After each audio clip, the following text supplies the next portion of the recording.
What are the 5 reasons that you won't give up when life catches you on the blind side? When the messenger of misery visits you, what are you going to do? What will keep you in the game when life knocks you to the canvas? Life's going to punch you right in the face. Life's going to fire you over and over again. You're going to be told you're not good enough. Your faith is going to be tested. Your family's going to look you in the eye and say, how do we get health insurance the next month? I don't know. But I know we're going to make it. You know who's going to bail you out?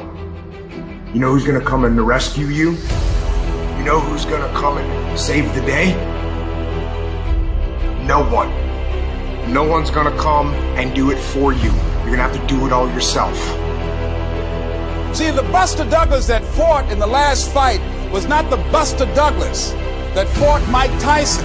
See, the Buster Douglas that got knocked down while fighting Mike Tyson had gotten out of an alcohol recovery center. His mother had died. His wife was ill with a terminal illness. He was considered a nothing, a bum. So when he got knocked down, Buster Douglas had a reason to get back up because he said, I'm dedicating this fight to the memory of my mama. Life is hard, man. That's what it's about. Life is a challenge.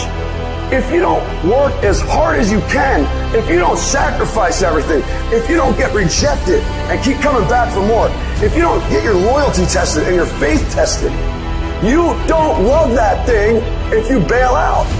So if you fought through all that, that's love. So you got to have some reasons that when life knocks you down, and it's going to. Hello, it's going to knock you down. When people disappoint you, and that's going to happen. When they betray you, and that's going to happen. When they lie to you, and that's going to happen. When they say, oh, you can count on me, and they won't show up, and that's going to happen. When you want to throw in the towel and give up yourself, and that's going to happen. When life collapses on you and catch you on the blind side, what reason can you remember that you can call on, that you can reach on, that can make you get back up? Find that reason. Because when life had knocked me down, I said, life, I'm doing this because I want to make my mama proud of me. I'm doing this because I want my children to have a better life than what I have. I'm doing this because all my life I've been told I'd be a loser, that I wouldn't make it.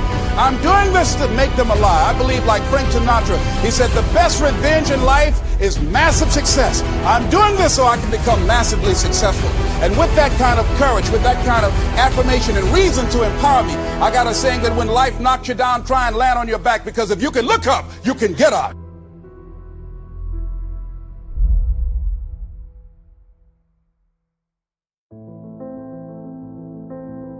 You don't have to be grim, but you do have to be serious. Hey, everybody hopes things will get better, but remember, the future does not get better by hope. It gets better by plan. And hope unaided by clear plans can finally become an illness.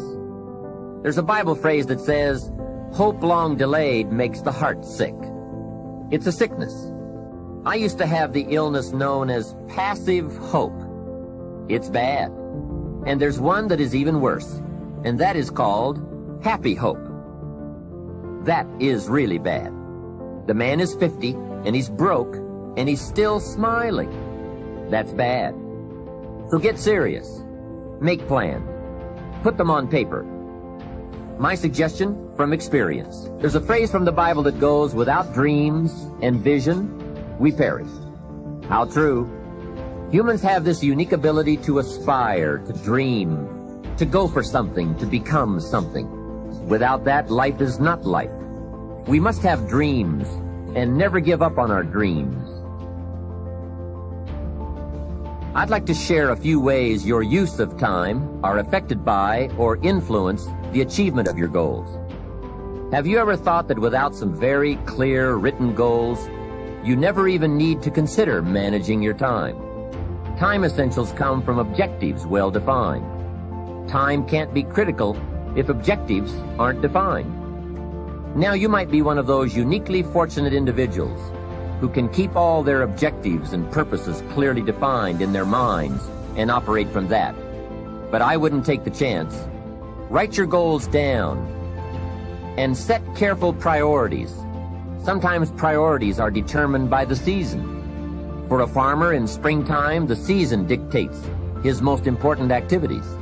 During the spring, a farmer must work around the clock, burn the midnight oil, and keep the equipment running because he has only this small window of time for the planting of his crops.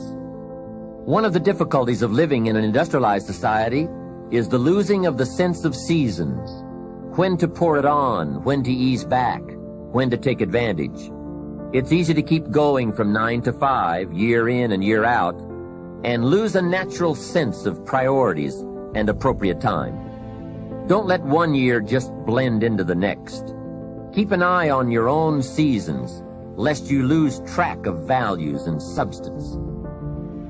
Part of setting priorities is learning to separate major activities from minor activities. This is a whole skill in itself, but once you have learned it, it will pay dividends you won't believe. So learn to put everything on your mental scales to be carefully weighed before you spend time or money. Of your sanity is socially distributed. And what I mean by that is, well, let's say that you know how to behave. You're well socialized. You can play with others. Now, I said already in this conversation, if you didn't learn to play with others between the time you were 2 and 4, you will never learn.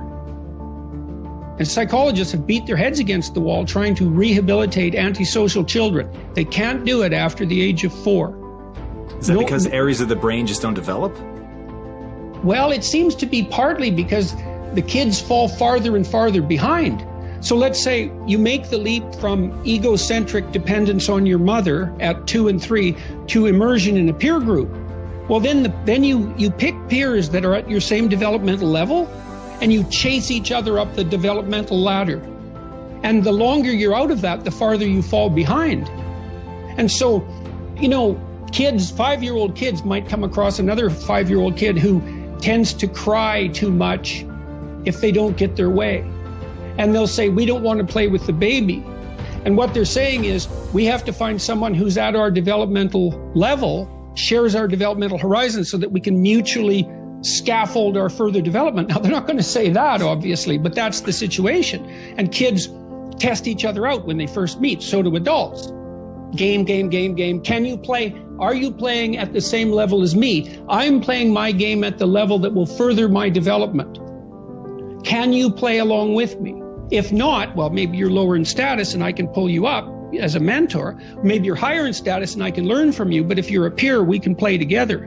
Anyways, if you're acceptable to your peers and you behave well, they'll accept you.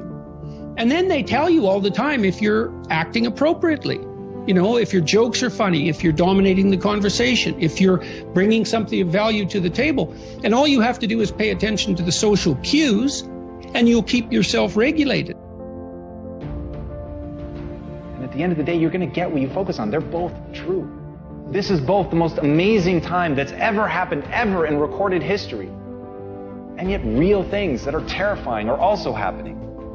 But where you put your energy, where you put your attention, where you put your focus, is going to determine what you see. And that is the most fascinating and the most important thing you have to understand about the way that your mind works. You get what you focus on. If you focus on the things that are bad, they will become real. They will become exaggerated. They will begin to monopolize your thoughts. You'll see them everywhere.